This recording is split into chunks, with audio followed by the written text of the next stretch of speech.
$300 billion. If you stacked $100 bills, the pile would reach 200 miles into space.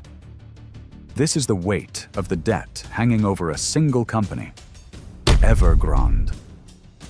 But this story isn't just about bad accounting or a failed business. It is a story about the death of a dream. For 3 decades, the world watched China do the impossible, building cities from dust and moving hundreds of millions into modern apartments. At the heart of this miracle was Evergrande. Today, that miracle has become a ghost. A haunting reminder that in the world of high finance, what goes up must eventually come down.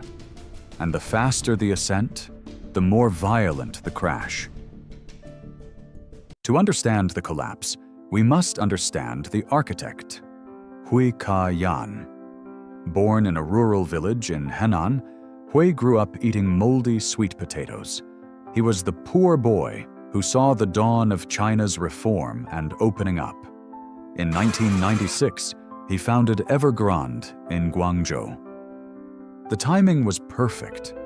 China was privatizing housing, and the hunger for property was insatiable. Hui didn't just build apartments. He built a machine that turned political will into concrete gold. He understood the red dividend, that as long as the government wanted growth, the banks would provide the fuel. The secret to Evergrande's meteoric rise was the 3 highs model: high leverage, high debt, and high turnover. It was a financial perpetual motion machine. Step 1, borrow money to buy land. Step 2, sell the unbuilt apartments to hungry buyers, a system known as pre-sales. Step 3, use that buyer's money to buy more land before a single brick was laid for the first project. It was a race against time. As long as property prices kept rising, the machine stayed lubricated. But this model turned a real estate company into a giant shadow bank, betting everything on the assumption that tomorrow's price would always be higher than today's. With billions flowing in, Hui Ka Yan began to build a cult of personality. He bought Guangzhou Evergrande Football Club, spending hundreds of millions to bring world-class stars to China. He launched Evergrande Spring Water, Evergrande Health, and most ambitiously, Evergrande Auto. He promised to beat Tesla without having ever produced a single commercial car. These weren't just businesses. They were ornaments of power designed to show the world and the banks that Evergrande was too big to fail. But the diversification was a distraction. While Hui was busy buying football trophies, the core of the empire was hollowed out by interest payments that exceeded $1 billion a month. The turning point came in August 2020. Fearing a systemic collapse of the entire economy, Beijing introduced the 3 red lines, strict financial rules to curb the debt of developers.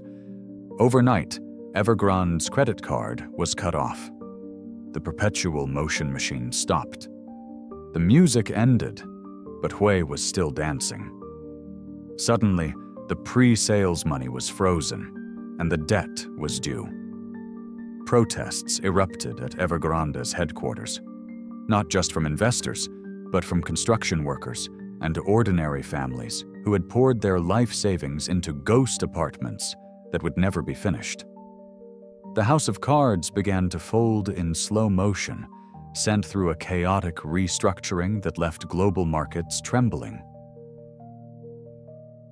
The fall of Evergrande is more than the story of a bankrupt company. It marks the end of an era for the Chinese economy, an era where growth was fueled by the construction of empty cities and the relentless accumulation of debt. Today, millions of square feet of unfinished concrete stand as silent monuments to the great property bubble. As Hui Ka Yan faces the legal consequences of his ambition, the world watches the fallout. The China growth story is being rewritten. In the ruins of Evergrande, we find a universal lesson. An empire built on debt is but a castle in the sand, destined to be reclaimed by the tide of reality.